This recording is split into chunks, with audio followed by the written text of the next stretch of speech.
On va recevoir maintenant Colette Tron et Georges Domici. C'est comme ça que je vous présente rapidement. Colette Tron, vous êtes auteur critique, directrice artistique d'Alphabet Ville à Marseille, laboratoire d'écriture multimédia. Vous travaillez sur les relations entre le langage et les médias et à l'entrecroisement des techniques et du sémiotique. Vous mettez dans une perspective de constituer un espace public critique, dans l'articulation entre art, technologie et culture, notamment dans les milieux numériques, qui est un sujet qui nous intéresse aujourd'hui. Et ainsi que sur la conception de nouvelles approches pratiques et théoriques de l'art et de la culture. Et là, vous venez nous présenter une présentation sur le Smart City intelligente, où vous posez la question de comment définir Smart Citizen. Ah, et donc, c'est écrit Smart City, bon, c'est pas grave. Smart City, Intelligent Citizen. Ok. Et donc, ça pose la question de comment on définit l'intelligence de la ville en interrogeant les relations ingénierie, urbanisme, urbanité, au sens participation des citoyens. Alors j'ai perdu juste parce qu'on a un invité surprise. Genre ici. Donc du coup j'ai perdu mon papier, c'est pas grave. Vous êtes. Vous allez m'aider. Ouais, vous allez m'aider. Je pense que vous allez me présenter parce qu'on a fait. Tu vas le retrouver. Je vais le retrouver. Vous êtes là, vous êtes Fab Manager, exactement, on me décrit comme un géotrouve-tout. Aussi. Donc ça c'était rapidement là. Et vous êtes Fab Manager à la fruitière numérique à Lourmarin. Et vous appréhendez l'usage des nouvelles technologies.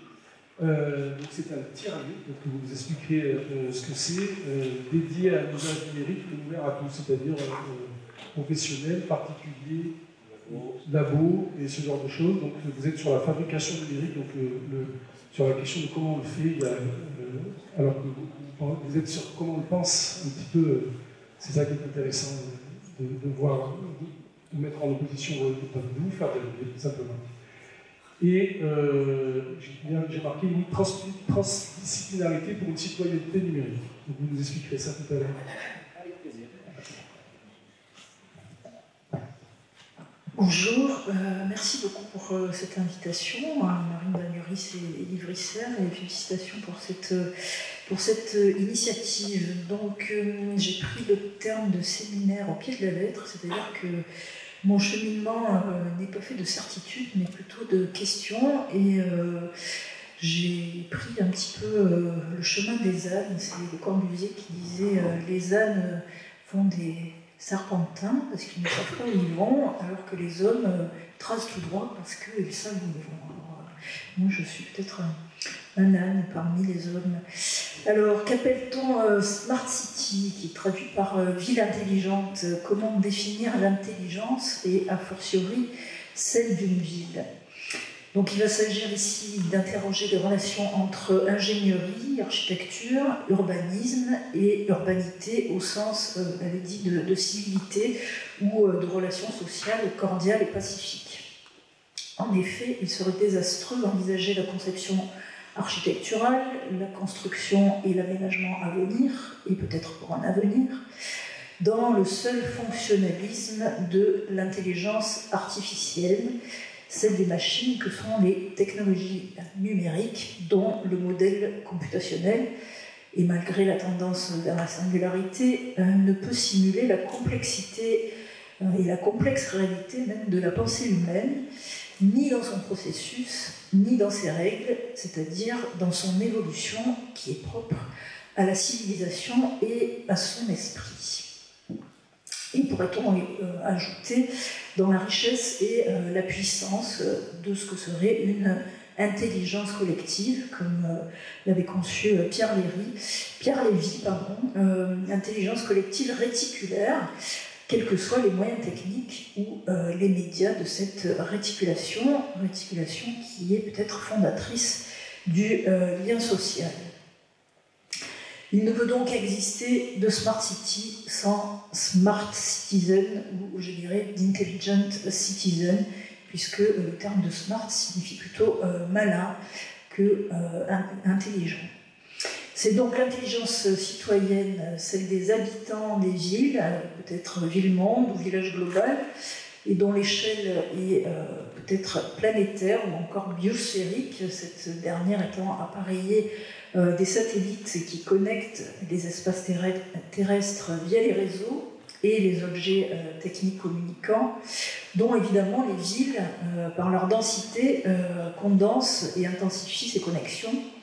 Intelligence citoyenne, donc, qui devrait être cultivée dans la perspective d'une écologie, celle de l'esprit, en lien avec l'ensemble des matériels, des matériaux de l'appareillage numérique urbain dans une intelligence commune, intelligence humaine et technologique.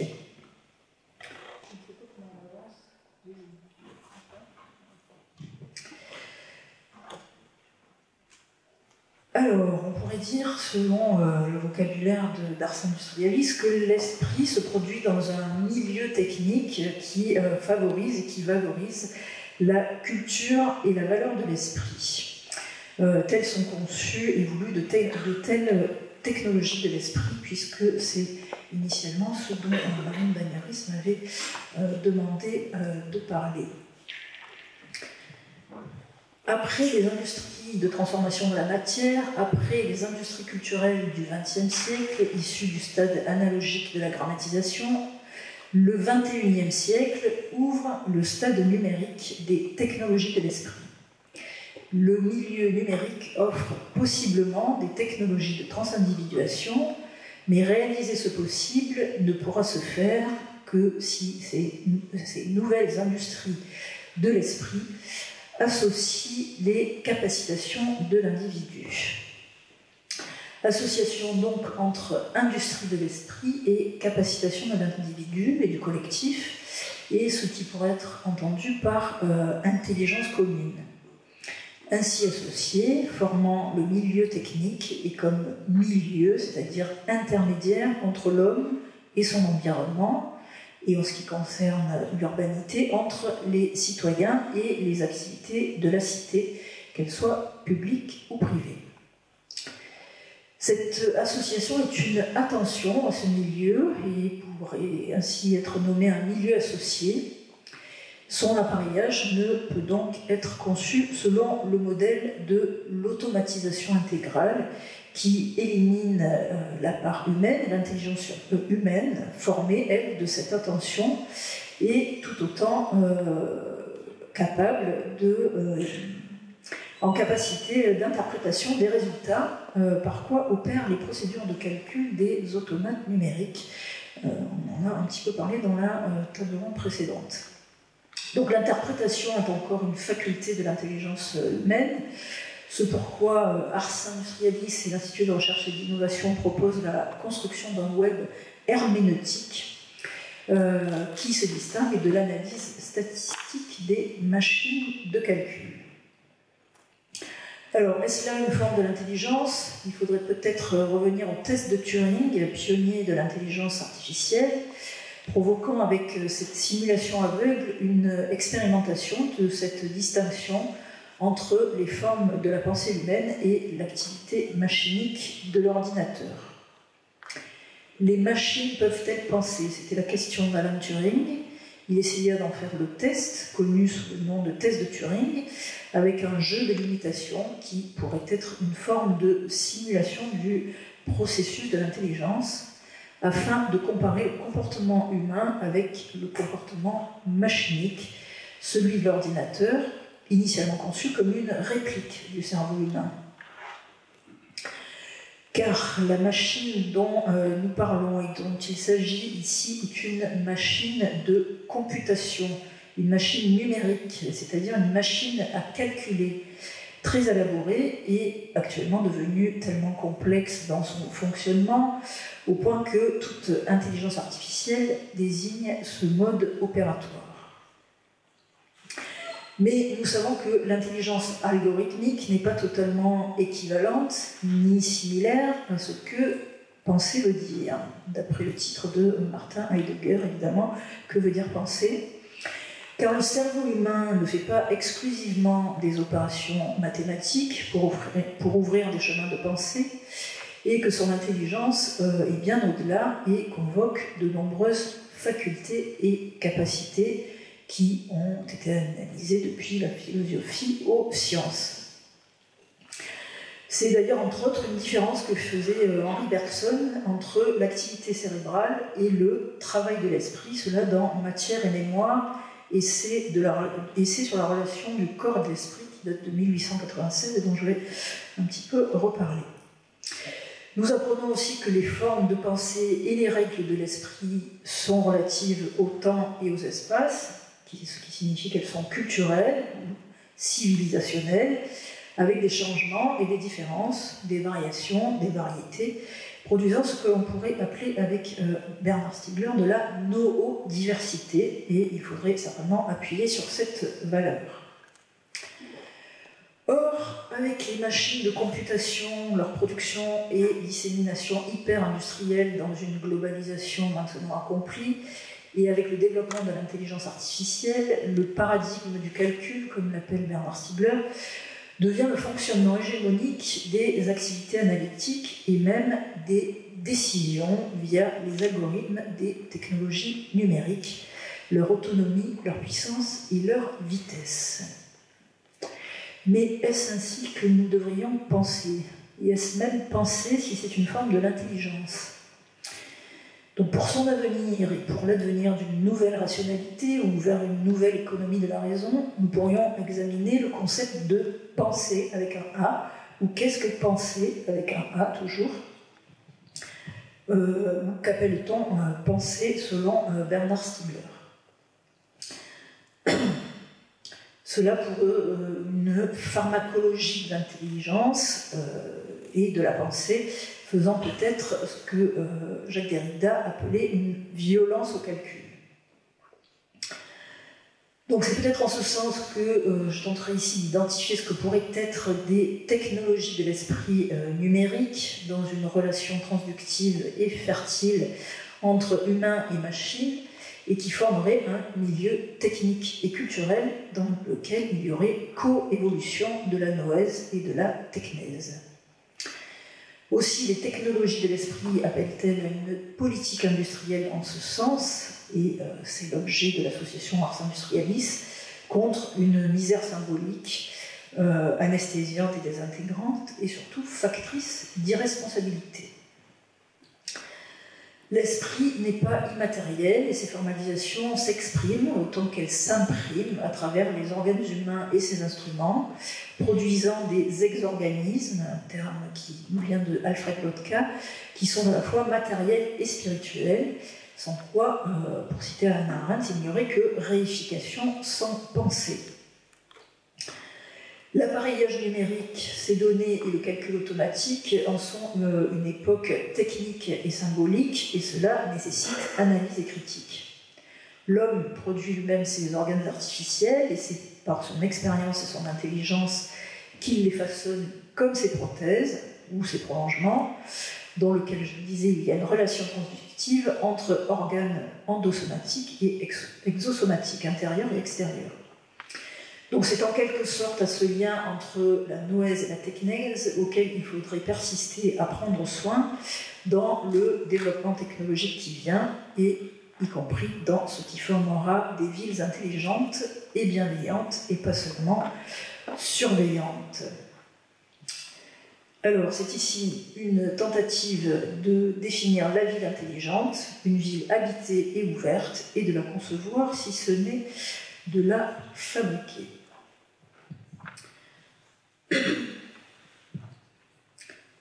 Dans un texte qui s'appelle « Sur quelques thèmes baudelairiens », qui date de 1939, le philosophe et écrivain Walter Benjamin consacrait plusieurs chapitres au lien de la philosophie, de la littérature et de la poésie, notamment à travers l'œuvre de Baudelaire, à la question de l'expérience, de la mémoire et de la trace. Il y analyse principalement Henri Bergson et Marcel Proust.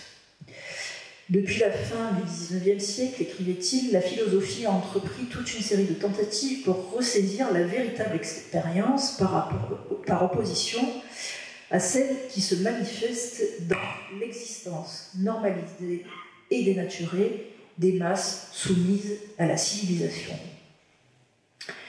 Cette philosophie de la vie situe son champ hors de l'existence sociale de l'homme pour aller vers la fiction et vers la nature. Parmi eux, Benjamin évoque Matière et mémoire de Bergson, dans lequel il écrit que l'auteur considère la structure de la mémoire comme l'élément décisif pour la structure philosophique de l'expérience. Expérience qui est aussi bien privée que collective. Selon Benjamin, la philosophie de Bergson naît en opposition à l'expérience inhospitalière et aveuglante qui est propre à l'époque de la grande industrie et peut-être aussi à l'époque de l'urbanisation qui lui est conjointe et concomitante et qui compose avec elle le processus de massification. Je n'étendrai pas plus sur ce point-là, mais la vie urbaine est aussi une vie active où agitation et vitesse sont la temporalité générale et où la flânerie et la vie contemplative sont des contrepoints luxueux, des intermittences tout à fait exceptionnelles, et où se combinent distraction et attention. Et la vie de l'attention, son expérience, il décroît, c'est un peu ce que veut nous raconter Benjamin à travers Bergson et Proust. Matière et mémoire définit l'essence de l'expérience dans la durée, poursuit Benjamin, et c'est à un écrivain, Marcel Proust, avec À la recherche du temps perdu, que l'on doit la tentative faite, écrit Benjamin, dans les conditions de la société actuelle, de réalisation de cette expérience, car il faut de moins en moins escompter qu'elle puisse s'instaurer par des voies naturelles. Donc entre la théorie de Bergson et l'expérience de Proust, les fonctions de la mémoire sont parfois interprétées de façon divergente. Ce qui nous intéresse ici, c'est son rapport à la conscience et à l'intelligence. Les deux mémoires définies par Bergson, et on pourrait aussi appréhender les trois mémoires conceptualisées par Stigler, notamment la mémoire exosomatique qui se matérialise par les objets techniques, les symboles qui s'y inscrivent et qui y circulent et qui sont ainsi les esprits dont ils sont les traces. Mémoire pure, donc je reviens à Bergson, deux mémoires, mémoire pure ou involontaire, limitée mais virtuelle, et mémoire volontaire, concise mais active ou actualisable, qui est commandée par l'intelligence. J'en viens à Bergson. Dans son avant-propos à Matière et mémoire, Bergson écrivait « Ce livre affirme la réalité de l'esprit, la réalité de la matière, et essaie de déterminer le rapport de l'un à l'autre sur un exemple précis, celui de la mémoire. » Avec ce nouveau dualisme entre corps et esprit, entre idéalisme et réalisme, la mémoire, écrit Bergson, représente le point d'intersection entre l'esprit et la matière. Et la matière est conçue comme se situant entre existence et apparence, ou ensemble d'images. Donc la relation à la réalité se situerait entre perception pure, présente, et mémoire accumulée, passée, mettant en relation expérience présente et expérience acquise qui s'interprenaient toujours au cours de la vie. Ainsi, de notre perception altérée du monde, de la matière, dans le temps plus que dans l'espace, entre instantanéité et durée, présence et absence. Très succinctement et schématiquement, selon Bergson, l'opération pratique et ordinaire de la mémoire se fait de deux manières. Par l'action et l'automatisme du mécanisme approprié aux circonstances, par le travail de l'esprit qui ira chercher dans le passé pour les diriger sur le présent et les représentations les plus capables de s'insérer dans la situation actuelle. La perception pure donne des indications sur la nature de la matière, alors que c'est la mémoire pure qui ouvre une perspective sur ce que l'on appelle l'esprit. Aussi, avec Bergson, on peut avancer la théorie que la vie de l'esprit n'est pas une simple activité cérébrale, mécanique, automatique, une pure matérialité, Elle y est liée, mais elle la déborde, elle la dépasse. Et il faut reprendre la formule de Bergson concernant le travail de l'esprit qui est d'une nature différente. En effet, cela ne donne pas lieu à de seules actions, des mouvements de l'organisme, biologiques et automatiques, mais à des représentations, à des formes symboliques naissantes, à des imaginations ou même à des rêves. Quant à la conscience, c'est dans l'expérience vécue, immédiate, qu'elle émergerait, tel le phénomène du choc, largement cité par Benjamin à propos de l'expérience baudelairienne, qui est une expérience urbaine, singulière, et en même temps inaugurale d'un nouveau genre de poésie. C'est une expérience de l'espace et du temps urbain, des images et des sensations qu'il provoque. Mais je vais rester sur la question de la conscience. À propos de la mémoire de l'intelligence, Benjamin évoque la pensée freudienne qui établissait une corrélation entre la mémoire et la conscience, selon laquelle la conscience mettrait en lieu et place de la trace mnésique. C'est ce qu'écrivait Freud dans Au-delà des principes de plaisir. La mémoire et les traces intenses et ineffaçables seraient souvent ceux laissés par des processus qui ne sont jamais parvenus à la conscience et non consciemment vécus par le sujet. Il se trouve qu'à propos de Freud et de ce texte et du rapport entre perception et conscience, Bernard Stiegler écrivait dans Économie de l'hypermatériel et psychopouvoir qu'il y a des rétentions, des souvenirs qui se forment dans le présent et la perception en est forcément une. Alors, ces considérations sont d'importance et un peu distinctes de l'analyse bergsonienne de la conscience. Bergson, pour qui sont indissociables les éléments matière, mémoire, perception, conscience, et où s'élaborent des sélections. Mais chez chacun d'eux, et après eux, chez Husserl, puis chez Stiegler, la mémoire est un agent de ces processus, qu'elle s'accumule ou s'efface, ou plutôt s'évanouisse, qu'elle soit celle des sujets ou des objets, qu'elle soit anamnèse ou hypopnèse. Selon Bergson, la matière, le monde, est perçu par le corps et ses fonctions cérébrales, dans le présent, l'immédiateté, mais la mémoire, par sa durée, est capable de sélection dans le passé en fonction du présent, donne la possibilité de l'esprit.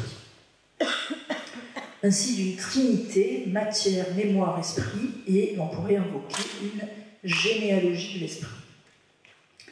Donc, quid de cette généalogie et des rapports entre matière, mémoire et esprit dans les conditions actuelles et via des objets techniques, c'est-à-dire des relations entre sujet et objet ayant chacun une mémoire propre, et dont l'état de la matière est conditionné pour et par le fonctionnement numérique.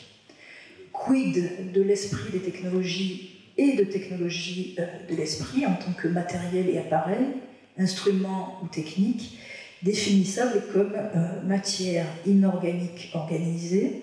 Je reprends des termes de Leroy-Gourand repris eux-mêmes par Bernard Stiegler, ce qui signifie qu'elles contiennent de la mémoire extériorisée. Et si les supports de mémoire que sont ces technologies ont une autonomie, elles ne sont pas à même d'avoir une expérience ni une conscience. Aussi, quelle capacité ont-elles à sélectionner en qualité ou en quantité et à quelle fin? Qu'en est-il des technologies de l'esprit numérique qui ont une matérialité spécifique, ce que Bernard Stiegler appelle une hypermatérialité? Alors, qu'est-ce que l'hypermatériel? Je ne crois pas à l'immatériel, cela n'existe pas. Cette affirmation est de Bernard Stiegler dans donc, Économie de l'hypermatériel et psychopouvoir. Et à travers cette affirmation, il énonce une conception inédite de la matérialité et peut-être du matérialisme. Il convoque pour cela les sciences, les technologies, l'économie, afin de réfuter ou préciser ce qui fait défaut à ce que désigne l'immatériel et qui devrait être remplacé par le terme d'hypermatériel. Le philosophe disait donc dans cet entretien avec Vincent Bontemps à propos des états évanescents à propos des états de matière évanescents, mais qui restent néanmoins des états de la matière. Donc je le cite, « Il n'y a rien qui ne soit pas un état de la matière, et pour produire ces états évanescents, il faut beaucoup de matériel, beaucoup d'appareils, si bien que nous sommes plutôt dans une économie de l'hypermatière et de l'hypermatériel. Il est défini ainsi, j'appelle hypermatière un complexe d'énergie et d'information où il n'est plus possible de distinguer la matière de sa forme, ce qui apparaît avec la mécanique quantique et ce qui nécessite le dépassement de ce que Simondon appelle le schème illémorphique, c'est-à-dire la façon de penser selon un couple de concepts, la forme et la matière, qui consiste à les penser en les opposant. Et j'appelle hypermatériel un processus où l'information, qui se présente comme une forme, est en réalité un train d'état de matière produit par des matériels, par des dispositifs technologiques, où la séparation de la matière et de la forme, là aussi, est totalement dénuée de sens. Il conclut, on n'assiste pas à une dématérialisation, mais tout au contraire à une hypermatérialisation. Tout est transformé en état de matière par l'intermédiaire de matériel et d'appareils. C'est ce qui rend tout cela contrôlable au niveau du nanomètre et de la nanoseconde. Les technologies numériques peuvent être appréhendées comme de telles technologies de l'hypermatériel, fonctionnant à des échelles de temps et d'espace non humaines ou inaccessibles à l'échelle humaine, et nécessitant des instruments à même de capturer, commettre et transformer cette matière ou hypermatière, ou plutôt son encodage, sa forme et matière d'information qui s'y confondent par le même. Ce que Stigler conçoit par hypermatérialité, dit-il, correspond à un nouveau stade de la grammatisation, c'est-à-dire du processus de discrétisation qui ouvre donc la possibilité d'indexation de la matière même. La grammatisation, explique Stigler, au sens strict, est apparue au paléolithique supérieur avec la possibilité d'encoder quelque chose autrement que dans le code où cela est déjà encodé, en particulier les processus mentaux. Or, écrit-il, nous vivons une époque où les processus moteurs et mentaux des systèmes nerveux centraux peuvent être répliqués, copiés, enregistrés, transformés, extériorisés et donc matérialisés sous d'autres formes. Et où donc l'information transcodée par discrétisation puis transmise est inscrite sur des supports de mémoire d'un nouveau genre, capable d'accumuler, de traiter automatiquement une immensité de données et de métadonnées de toutes origines, ce qui signifie presque tous les phénomènes simulables de tous les matériaux existants, de tous les processus du vivant, celui des êtres inertes et minéraux et celui des êtres organiques et vivants. Je crois qu'il faut que j'aille plus vite. Toute cette mémoire organisée et transmise formerait, selon Stigler, le capital culturel de toute société, son savoir sédimenté, et qui se définirait ainsi comme technologie de l'esprit, qui sont à la fois cognitives et culturelles.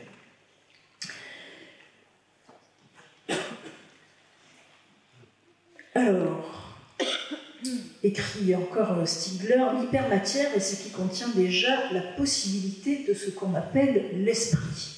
C'est un état de matière transitoire en mouvement, un processus qui est déjà informé et que l'on peut analyser et que l'on ne peut analyser simplement ni en tant que matière ni en tant que forme. C'est de l'énergie et de l'information. Énergie et information qui circulent et se transmettent, mais qui sont peut-être méconnaissables, ou en tout cas méconnues, et dont il faudrait comprendre et apprendre à analyser les codes. Car à cette échelle, donc, il y a ce nouveau stade de la grammatisation, la capture presque intégrale des processus vivants, moteurs et mentaux, par la computation et puis par le traitement automatique de l'information, augmenté d'intelligence artificielle, pourrait conduire à un ordre orienté soit vers un partage de l'information et du savoir pour le plus grand nombre des êtres vivant sur la planète, ou vers les intérêts de l'hégémonie des industries de traitement de l'hypermatière ou de l'hypermatériel, état dans lequel, écrit-il, il n'y a plus vraiment de sens à distinguer les industries de la matière et les industries de l'information, et où le processus d'information passe par l'action de la matière. Je finirai par quelques questions. Quid de l'esprit et de l'intelligence? Quand matière et information se confondent, quand matière et mémoire sont invisibles ou inaccessibles, quand la matière transformée est comme information, l'est automatiquement et indéfiniment. Quid de technologie de l'esprit? Qu'en est-il de la conscience? Comment s'articulerait matière et esprit dans une nouvelle intelligence commune? Il ne fait pas de doute que la conception et la construction architecturale et urbanistique seront ou sont déjà confrontées à cet état de la matière et des informations et données qui la structurent. Les matériaux actuels s'hybrident, ou s'hybrideront bientôt, de cette matière informée et connectée, de cette mémoire et de ses interactions avec leur environnement, ou ce que nous avons désigné par le terme de milieu, qui doit être à la fois humain et technique dans une relation transductive. La question est celle d'un milieu associé ou bien celle d'un milieu dissocié.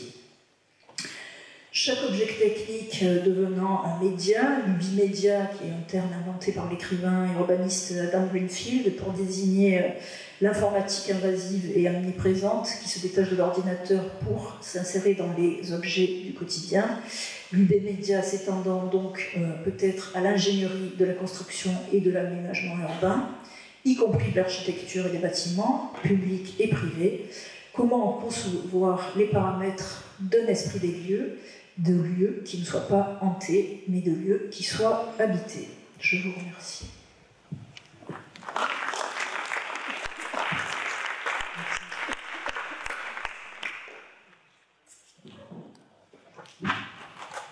Ça marche. Bon, bonjour à tous, merci de me recevoir. Donc, ça va être un petit peu différent. Jérémy Cri, j'arrive là en remplacement, dernière minute. Je ne suis pas sociologue, psychologue, chercheur, je suis juste inventeur. Voilà. Je vais vous raconter un petit peu, changer de terme, on parlait de la Smart City. Moi, j'anime un lieu qui n'est pas une cité, qui se trouve dans un village. On pourrait dire un smart village, on a des projets là-dessus, mais moi j'ai juste un smart lieu, en fait c'est un tiers-lieu. Rapidement, qu'est-ce que c'est pour ceux qui ne le savent pas, un tiers-lieu? La définition la plus simple, celle que je préfère, on a un premier lieu, c'est chez nous, avec la famille, on a un deuxième lieu, c'est le travail, avec les collègues de travail, et entre les deux, eh bien, il y a un troisième lieu. On n'est pas à la famille, on n'est pas au travail, mais c'est un lieu où on parle de la famille et du travail. Il n'y a pas de tabou, donc c'est un lieu d'échange. Donc le lieu que j'anime, c'est un tiers-lieu, un lieu d'échange qui se constitue de plusieurs espaces. On a un espace un cybercafé, donc des gens qui passent à l'heure, à la journée. On a un espace de coworking, donc des gens qui viennent régulièrement travailler, qui échangent, qui collaborent. Et on a ce qu'on appelait un Fab Lab, qui maintenant est un lab, donc un laboratoire de recherche de prototypage. Donc c'est un lieu où on parlait du numérique un peu, de qu'est-ce qu'on va en faire, de la peur du numérique. Ça fait maintenant de nombreuses années que je travaille avec le numérique, et le terme « avec » est important. J'essaie toujours d'amener tout le monde, d'accompagner les gens. Le numérique, c'est vraiment un outil. Il ne faut pas perdre ça de vue, il ne faut pas en avoir peur. C'est un outil qui peut nous servir de grand service, qui peut nous faire de grosses blagues aussi, mais c'est un outil. Et savoir utiliser cet outil nous permet de concrétiser des idées. C'est ce qu'on fait chez nous à la Fautière Numérique. On accueille beaucoup de gens qui viennent de tout domaine, de particuliers, des entreprises, des labos de recherche, des grands groupes. Tous ces gens se mélangent dans le tiers-lieu, donc déjà ça fait des échanges qui sont intéressants, il y a des liens, des idées qui sortent. Et en fait, les gens viennent avec des idées, ne savent pas, ils ont une idée, ne savent pas la concrétiser ou la réaliser. Des fois, c'est juste faire avancer une idée, c'est en discuter, donc on discute beaucoup. Après, on réfléchit beaucoup aussi, et des fois, on fabrique. Mais ce n'est pas le but n'étant pas de fabriquer, le but étant de faire progresser les idées. Donc c'est toujours dans une dynamique d'échange. C'est ce qui est important. C'est peut-être quand on parle de Smart City, moi, je vois surtout, c'est de l'ouverture de l'écoute et de l'échange. Le numérique, reste un outil qui nous permet de faire des choses, mais ce n'est pas un but. Donc, dire de mettre tout en numérique une ville, un lieu complet, pourquoi pas, mais pourquoi faire, avec qui, comment. Bon, c'est des outils, après il faut apprendre à s'en servir, puis il y a des choses qu'on ne pourra pas faire avec jamais, d'autres on n'a pas besoin d'eux pour le faire. Voilà, c'est des idées qu'on essaie de transmettre dans notre lieu, mais surtout en permettant à tout le monde de réaliser ses projets, ses idées tout seul ou accompagné par des échanges. Voilà. Moi, je serais plutôt après je pourrais vous raconter plein d'histoires. C'est pas le but du jeu. Pour des échanges, je suis bien meilleur à raconter. Là, je ne vais pas vous expliquer tout ce qu'on fait chez nous, c'est pas le lieu non plus. J'ai une vision assez personnelle de l'informatique, au sens large.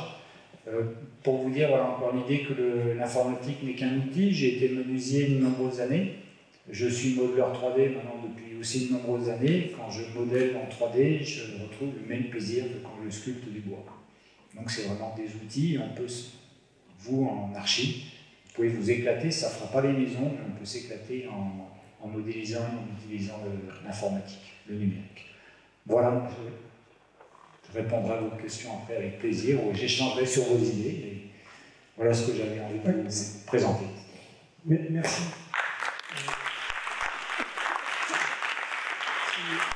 C'est intéressant parce que je continue à devoir citer des architectes, mais c'est toujours le grand architecte Kahn qui parlait de l'esprit de l'intelligence. Alors je ne sais pas si les nouvelles technologies, elles demandent de nouvelles définitions. Donc je ne suis pas un philosophe, alors du coup il y a peut-être des mots et des terminaisons sur lesquels je n'ai pas été assez précis. Mais ce que je dirais, c'est que lui définit l'esprit et l'intelligence comme l'esprit c'est l'âme et l'intuition, et l'intelligence c'est l'instrument. J'ai l'impression qu'on est en train de parler de Zhang, ça rentre bien en écho avec l'histoire de l'intelligence citizen, même si intelligence, j'ai l'impression que vous avez dit que c'était pas cette définition-là, en fait, c'était l'idée d'être rusé, c'est ça, ou quelque chose. Comment vous l'avez défini? En fait, c'est le terme de smart city, ou de smart grid, ou de smartphone, qu'on traduit par intelligent, parce qu'on fait référence à l'intelligence artificielle, qui évidemment en français, intelligence artificielle, artificial intelligence, c'est la même traduction, mais le terme de smart signifie plutôt malin, donc d'être rusé, en fait. Peut-être une référence à la métisse avec cette idée de smart, mais le terme d'intelligence, lui, peut-être désigne toute autre chose. Et ce qui m'intéressait de développer, c'était peut-être de se dire que la forme de l'intelligence des machines ne sera, enfin à ce stade, n'est pas totalement comparable aux formes de l'intelligence humaine, et alors, le terme d'intelligence, évidemment, à partir du moment où il y a un système nerveux qui réagit, on parle d'intelligence.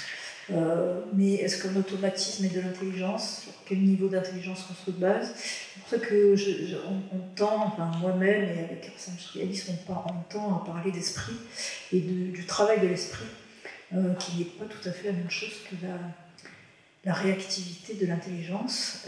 Et par ailleurs, j'ai cité Bergson, puisque lui parle du travail de l'esprit qui déborde l'activité cérébrale. Peut-être vous pouvez réagir. Oui, j'ai envie de réagir. On entend là, que l'informatique, l'ordinateur est intelligent, mais que l'homme est peut-être quand même plus intelligent que l'ordinateur. Heureusement, déjà. J'aurais juste une anecdote à vous donner. Il y a 40 ans, quand j'ai eu mon premier ordinateur, j'étais fou de joie. Je suis rentré chez moi, je l'ai allumé, il m'a dit « ready ». Rien d'autre. Et là, on se dit « bah oui, c'est bien, c'est intelligent, l'ordinateur ».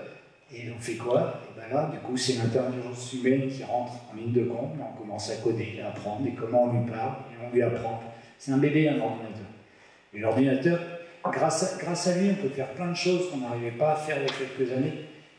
C'est même pas vrai, on arrive à calculer plus vite, c'est tout. On arrive à rendre, à avoir des images plus vite. C'est vraiment un outil, mais un ordinateur, quel qu'il soit, vous l'allumez, il ne fait rien, il ne sait rien faire. Donc il n'y a pas à avoir peur de l'ordinateur. C'est un outil magnifique, mais ça reste un outil. C'est un atelier à lui tout seul, mais c'est un atelier immense. C'est un hangar, vous avez tous les corps de métier possibles dedans. D'ailleurs, on s'y perd, on croit, parce qu'on a un ordinateur, qu'on va être super en dessin, qu'on va être super en 3D, on va être super en calcul, super en musique, super en tout. Mais non, à chaque fois, c'est des métiers. Mais c'est une porte ouverte vers un monde qui est magnifique, mais qui n'est pas une finalité. C'est vraiment, j'insiste là-dessus, parce que j'ai l'impression qu'on se perd, on se dit est-ce qu'on peut faire avec, est-ce qu'on ne doit pas faire, est-ce qu'il faut en avoir peur, Non, il faut juste... on est content d'avoir des voitures pour se déplacer, on commence à se déplacer autrement maintenant, un peu plus en vélo, à pied ou en âme, c'est sympa, on commence à réfléchir. L'ordinateur c'est pareil, c'était tout beau, et ça reste pas en avoir peur. Ça fait aussi penser, je le mets dans le contexte aussi de notre discipline d'architecte, en fait, si ce séminaire a lieu aussi par rapport aux technologies numériques, c'est qu'aujourd'hui on ne sait pas encore bien s'en servir, on ne sait pas encore poser la pensée qu'il y a dessus, donc on pense à la pensée et à l'esprit. Donc c'est vraiment, l'esprit doit avoir essentiel d'avoir le pas sur l'intelligence, sinon on n'existe plus. Donc c'est un peu quelque chose qu'on subit, donc il faut le penser aussi, alors, je ne fais pas de jeu de mots là, mais il faut le penser aussi en amont. Est-ce qu'on doit le penser en amont? Là aujourd'hui on le subit, donc on doit le penser dedans. Et comment vous voyez la manière dont on peut rentrer dedans, mais de manière peut-être plus pratique ou pragmatique? C'est-à-dire, vous avez fait une description, mais est-ce que si on est dans le faire, comment vous le voyez? Alors, moi, je ne suis pas praticienne, je ne suis pas architecte ni aménageuse. Évidemment, il ne faut pas en avoir peur, mais il y a une limite effectivement à la maîtrise. Je pense qu'il faut, si ce n'est le domestiquer, l'apprivoiser. Et que là, on n'est plus, on parle de Smart City, on n'est plus au niveau de l'ordinateur personnel. Moi-même, il y a des fonctionnalités dans mon ordinateur personnel que je ne maîtrise pas et que je ne maîtriserai jamais. Au niveau de l'aménagement d'une ville, ne serait-ce que au niveau de la construction architecturale, j'imagine qu'il y a un certain nombre de paramètres qui rentrent en jeu, un certain nombre de métiers qui décident des paramètres, des modèles de simulation, qui décident que certaines fonctions sont automatisées, d'autres pas, qui décide que tout est automatisé dans une ville, à quelle fin, à quel service. L'informatique, en termes du bimédia, peut-être aussi entrer dans les bâtiments privés, donc ça veut dire qu'on entre dans les intérieurs.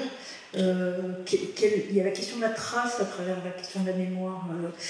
Quelle trace de vous-même, habitant des villes, vous laissez quand vous traversez l'école d'architecture, quand vous rentrez chez vous, qui est connecté avec quoi, de quelle façon et dans quelle finalité. On parlait ce matin des 4 causes. Je crois que ce sont peut-être des paramètres assez importants à prendre en considération. Qui prend les décisions? Ça c'est assez important aussi. Oui, ça rejoint un mot que vous avez utilisé tous les deux, qui est des métiers. Là, je repasse. C'est-à-dire qu'il y a une espèce presque l'informatique devient un métier. À part entière. On doit être architecte, on doit être autre chose, peu importe du moment qu'on se sert, on a un travail, mais aussi on doit avoir une compétence qui est presque plus de l'ordre de la compétence pour laquelle on a été formé.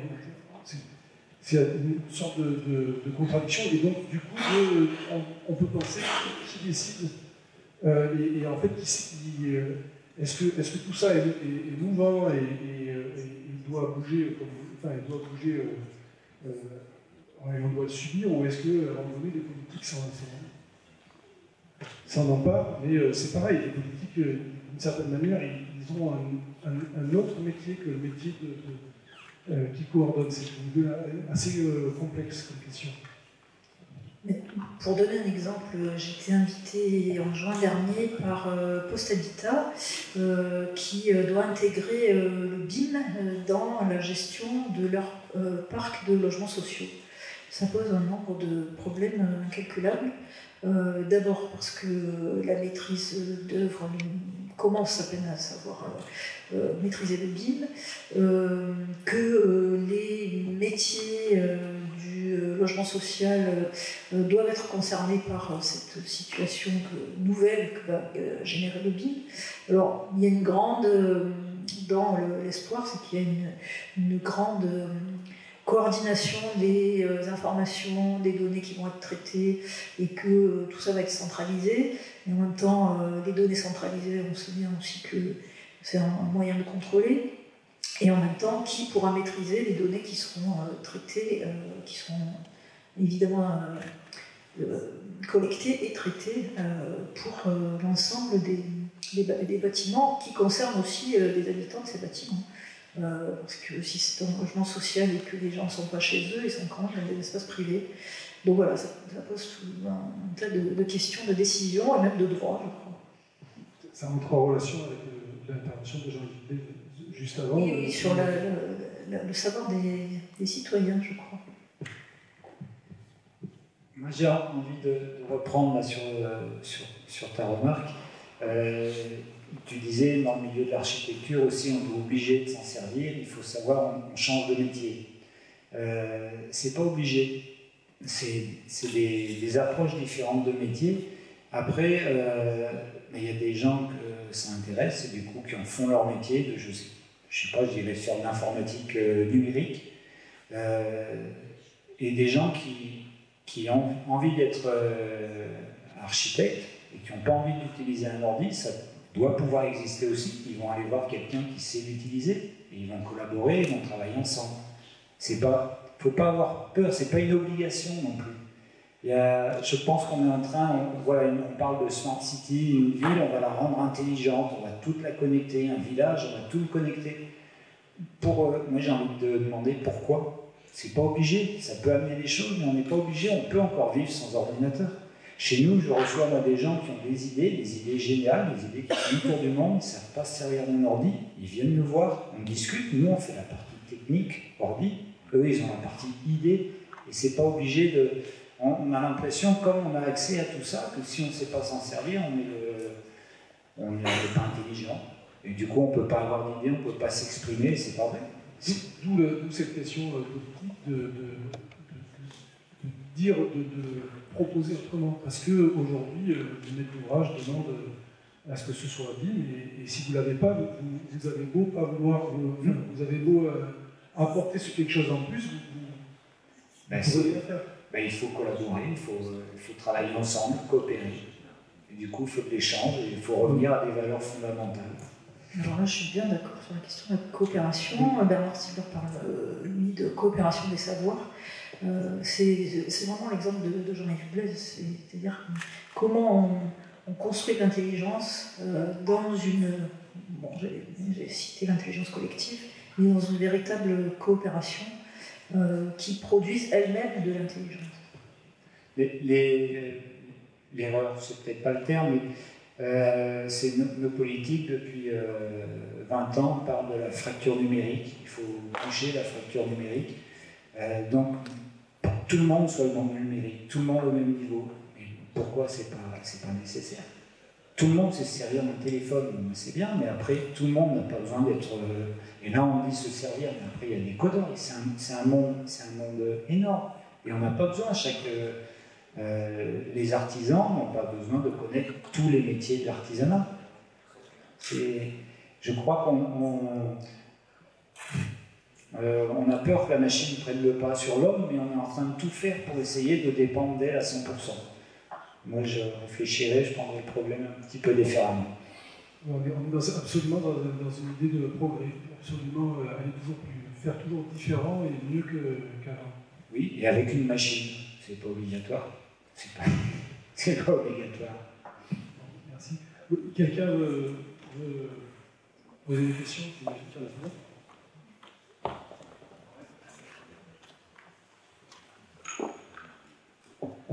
Merci. Je voudrais juste réagir par rapport au tiers-lieu que vous évoquiez. Vous le définissez justement comme un lieu d'échange intergénérationnel, interculturel. Et justement, c'est un lieu d'émergence et de progression d'idées. Je veux savoir quelle était pour vous la place du numérique et s'il y a des places justement dans cette transmission du savoir, dans cet échange entre différentes personnes. Alors, je vais encore me répéter, la place du numérique, nous c'est parce que moi c'est la fruitière numérique, c'est basé sur le numérique parce qu'on a des outils, on travaille avec des outils numériques, mais je vous l'ai dit à un moment aussi, on n'est pas obligé. C'est surtout un tiers-lieu, le premier tiers-lieu, le plus vieux tiers-lieu qui existe, c'est le café. On se rend compte, on a des idées, on monte des projets, on parle de projets. Mais on peut juste en parler, on peut difficilement peut-être les faire, se poser et les faire. Dans un tiers-lieu tel que le nôtre, ben c'est la même chose, on peut aussi boire un café en même temps.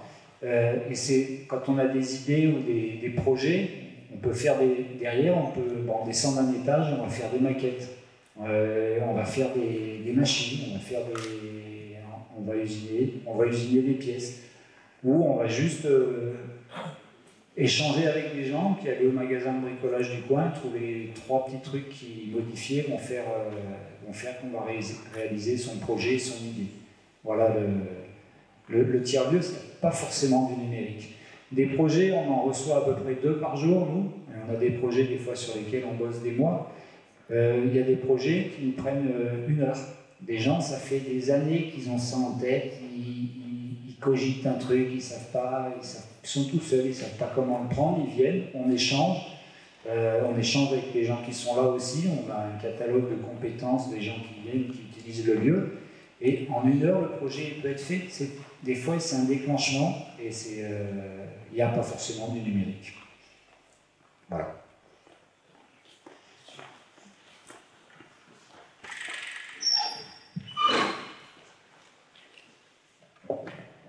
Oui. Je voulais vous poser une question, c'est parce que vous parlez souvent de le numérique comme un outil, mais quel regard vous avez sur une certaine autonomie du numérique? Parce que sans prendre du 2001 l'Odyssée de l'espace avec un mimétisme humain, mais la plupart des images numériques sont générées pour passer d'une machine à une autre machine. Donc on a aussi une certaine forme d'autonomie du numérique et de l'informatique. Donc la pure vision d'un outil, je ne sais pas si c'est exactement... Si, ça reste un outil, après c'est ce qu'on lui demande de faire, qui est différent. Justement, on arrive là, si on parle de l'IA, effectivement, il y a des labos très poussés là-dessus qui écrivent du code pour faire de l'intelligence artificielle. Ils utilisent le numérique pour un outil. L'IA, elle restera dans une machine. Après, ça peut faire plein de choses, c'est un outil magnifique, mais ça reste une machine, vous l'avez branché, il n'y a plus rien. Vous parlez de l'image, on dit l'image numérique, effectivement, ça passe d'une machine à une autre, ça peut, vous avez tous perdu beaucoup de photos en scratchant un disque, tout le monde utilise des formats, on va parler pas technique, mais du JPEG, des formats compressés, la même image décompressée, enregistrée, recompressée, décompressée, vous perdez de la donnée, votre image elle s'efface. C'est pas... comment dire, on arrive à faire plein de choses, mais même en intelligence artificielle, pour moi, ça reste une machine, on ne doit pas lui donner la main, on doit l'utiliser, elle nous accompagne, mais c'est pas elle qui doit prendre le pas dessus. Je ne sais pas si je réponds vraiment à votre question, mais ça pourrait être un grand débat. Autre question?